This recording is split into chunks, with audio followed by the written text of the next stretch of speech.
So, moving on to our media pick for the month. And I've already hinted earlier in this month's Watching Brief that I have watched various archaeological media this month.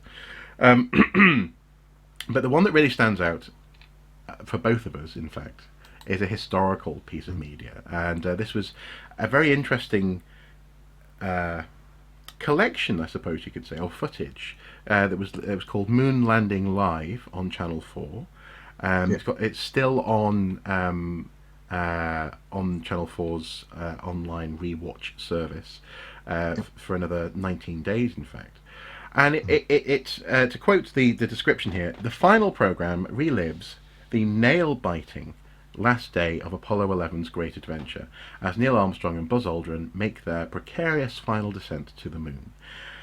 And it attempts to, I'd say somewhat successfully, get you in the mood, give you a sense of the way that those events unfolded, what it was like to watch things occurring, and to try and get you excited. And I loved it. I thought it was really, really good. And in fact, I messaged you and said it was on, and it will be coming on Channel 4+1 in half an hour or whatever again. And you were like, "Well, I'm already watching it." Yeah. And also crucially, you reminded me that you were alive when the real thing happened. And so I am that old and sad, yes. yeah, indeed. Well, it's a good thing. It's a good thing. So, what for you did this program achieve as an insight into the time period? It achieved two things. Firstly, because of the timing of the moon landing, the fact that I was only 8 and had school the next day, I was sent to bed before the Eagle actually landed. So I never saw the Eagle land, Oh, although it was being covered live on TV at the time. So it was a chance to sort of recreate a missing bit of my childhood. I'm Because just imagining you with like a cap with like a spinning propeller on top. You know? not quite. I had the Airfix Saturn V model kit, the rocket model kit, which with all the stages that came apart, and you had the LEM, and you could actually dock the command, all of that. And I had the Airfix astronauts, little astronauts that could explore the moon surface, the little lunar rover and things. And I had the thing I was most proud of, and the thing I'm most annoyed that I've lost over the years. I collected Cross and Blackwell baked bean labels around in early 1969, and got a set of Apollo 8 posters, including that classic Earthrise photograph. Yes, of course. And the thing I'm most upset about losing, a proper woven mission patch for Apollo 8, a reproduction of the Apollo 8 mission patch. Nice. And so it took me back. I mean, I've sat opposite me is my copy of the ABC of Space, which I also had at the time, which I was following the different bits of kit and the different acronyms and things like that. So, it was wonderfully evocative for somebody who was there at the time but had a child's view of it to actually see the drama of it. And the drama of these guys doing something nobody's ever done before, that only not very long before 3 of their friends and colleagues had been killed in the Apollo 1 fire. Yeah. Well, before they'd even left Earth. Yeah. And also, days before, Armstrong himself was almost killed, wasn't he? In an attempt when he was practicing landing. There was like a mock-up of the LEM, which I only recently learned, and of course it makes perfect sense. LEM is LM, landing module. I've always thought it was LEM for some reason. But anyway, he was he was practicing and it crashed. So all these things they were on the cusp of what was possible, what was doable. And then as they're going in, as they're making the final approach, they look and they see that there are rocks where they're not expecting rocks to be, and they're almost out of fuel. And Armstrong has to take a snap decision, which as an Air Force as a military pilot, that's what he was there to do. And he takes over manual control and lands the module safely when they've got seconds of fuel left. It's a very exciting moment, and none of that was made clear. It was dramatic enough at the time when you heard the Eagle has landed, and there's that famous comment from the mission control about we can breathe again. There's some guys turning blue down here. Yeah. Exactly. That because they knew how on the edge it was. Yeah. That makes sense. That comment. Yeah. But And the other also, thing, sorry, just very quick, just on that note, a very interesting little bit of information I learned back in probably year 2000 or thereabouts, maybe 1999. No, it would have been before then. Anyway, when the Nintendo 64 came out, a computer game console, uh, part of the marketing was that this console is more powerful than the computer that sent people to the moon.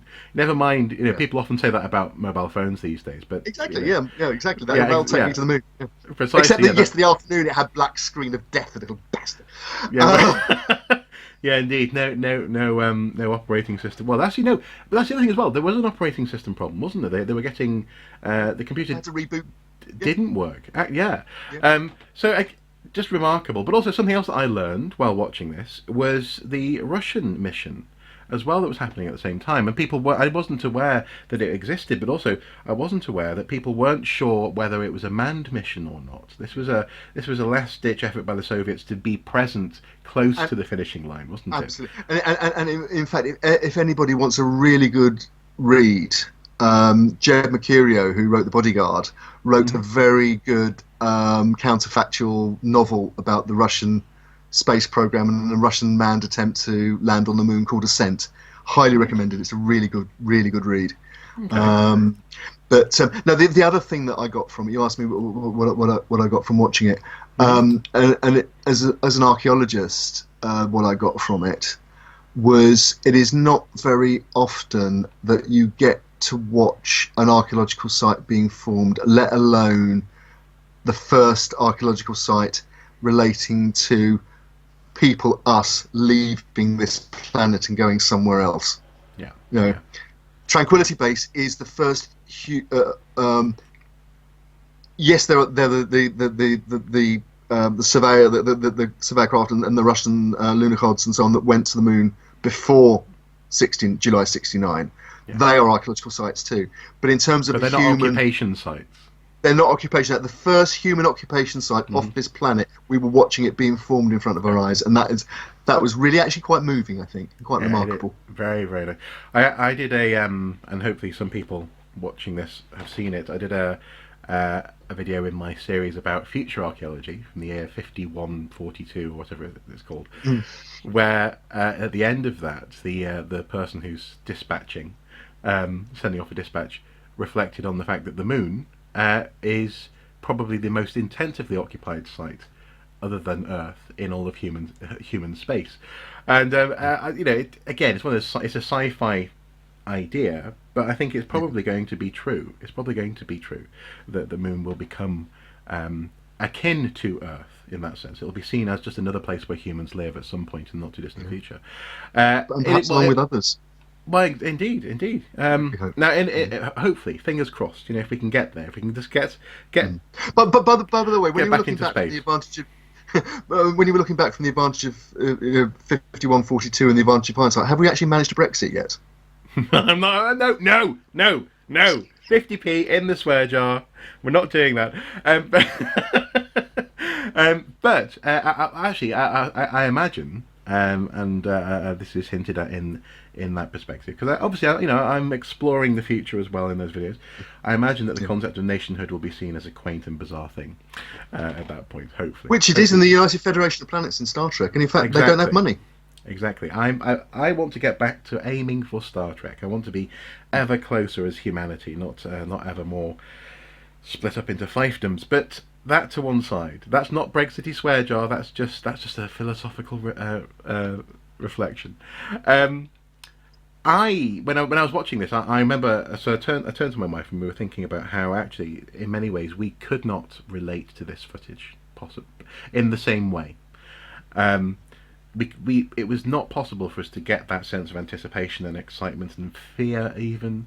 So there was an interview that was highlighted in the show where someone from the BBC, of course, said, "So have you got suicide pills just in case you can't get off the off the moon?" And quite rightly, Neil Armstrong responded along the lines of, "Well, we're not really thinking about that. We're thinking about getting there and then coming back." And of course, we've now had the speech that Nixon would have given had they not been able to get off. It's Oh, been do published. we? It's Do we? yeah. Right. Oh, NASA I see. NASA made it public. Yeah. Interesting.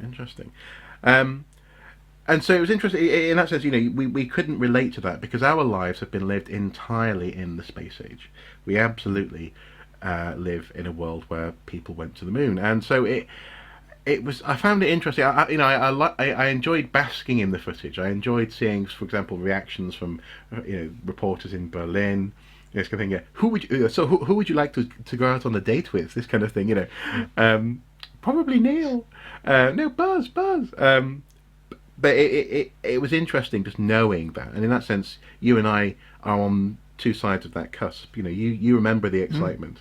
I and it's nothing to feel bad about, but I live in a world where humans have achieved that.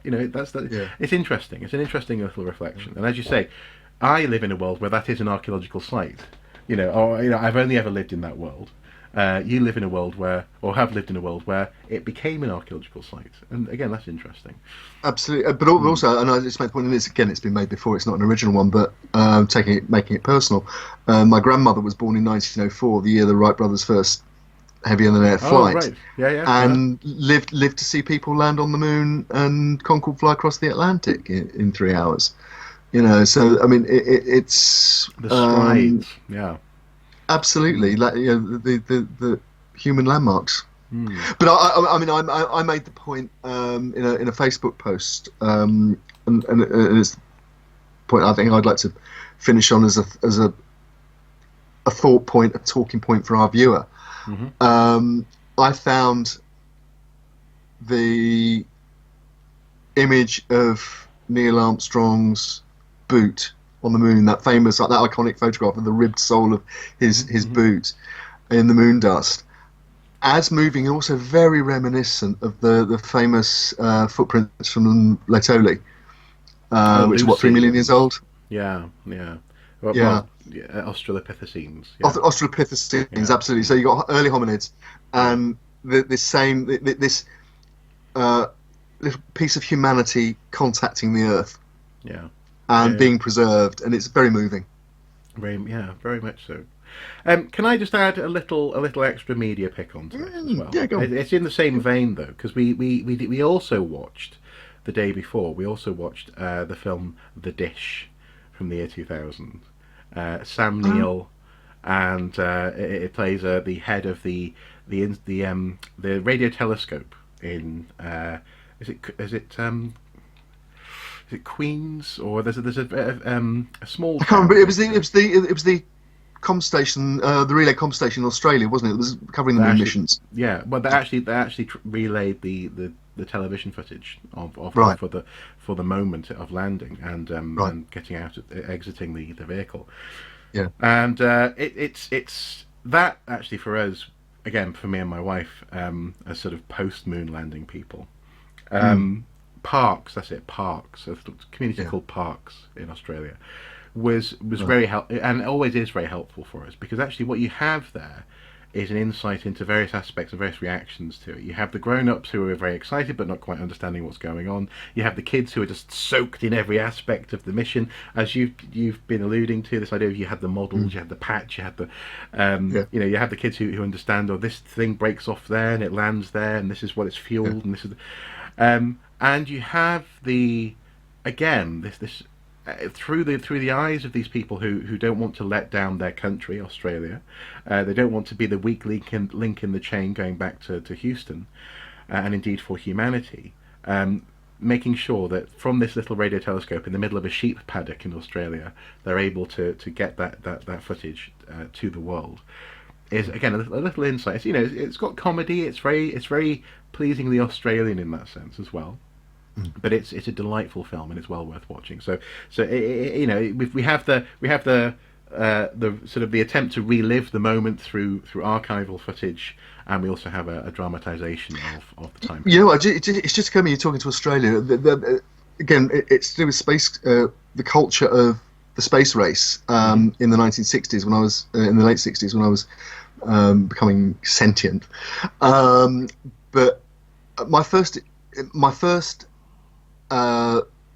Australian word that I learnt without knowing it was actually Woomera, which is the throwing stick. It had Oh, battle in really? it at the beginning. Because Woomera was the site, the name of the Anglo-Australian base out in the desert where the British rockets were tested. Right. Oh, okay. Okay. Interesting. Interesting. So And yeah, that makes sense. It's yeah, very very evocative. Okay. Cool. yeah. Cool. So that brings us to a close for the month. This has been, incidentally, this little insight for our viewer. This has been one of the least difficult months to film. We've actually had quite a smooth process this month, which has been fantastic. And I've I think it's enjoyed nice. it. We've been on a nice journey this month as well because we started with the arguably the worst of the human condition as it currently is, but we ended up with the best of what we can be, which is sort of cooperatively working for the good of the greater good of humanity. And I think we can't Yeah, ask for much more than that. I think so. I think so. And here's hoping that we can get back on track with that It, as the months and years progress. it would be nice. Thank you as ever for your time this month, Andy, and of course, thank you at home for watching. Please do comment below. Please do email us with any potential news stories or links that you want us to talk about in the future. Catapult us a message with your Woomera, Yeah, with your or whatever. roomware. Yeah. Or what? Yeah, or a homing pigeon. Yeah, whatever you want to do. Absolutely. Yeah. And here's hoping that you don't get picked up by that black bag squad for having that Roman artifact in your house. I mean, it'd be a real shame if you're not here next month. But, What Roman artifact? I blame it's all the EU's fault. No, put the job on. Anyway, thank you guys for watching. As ever, until next time, do take care. Bye bye.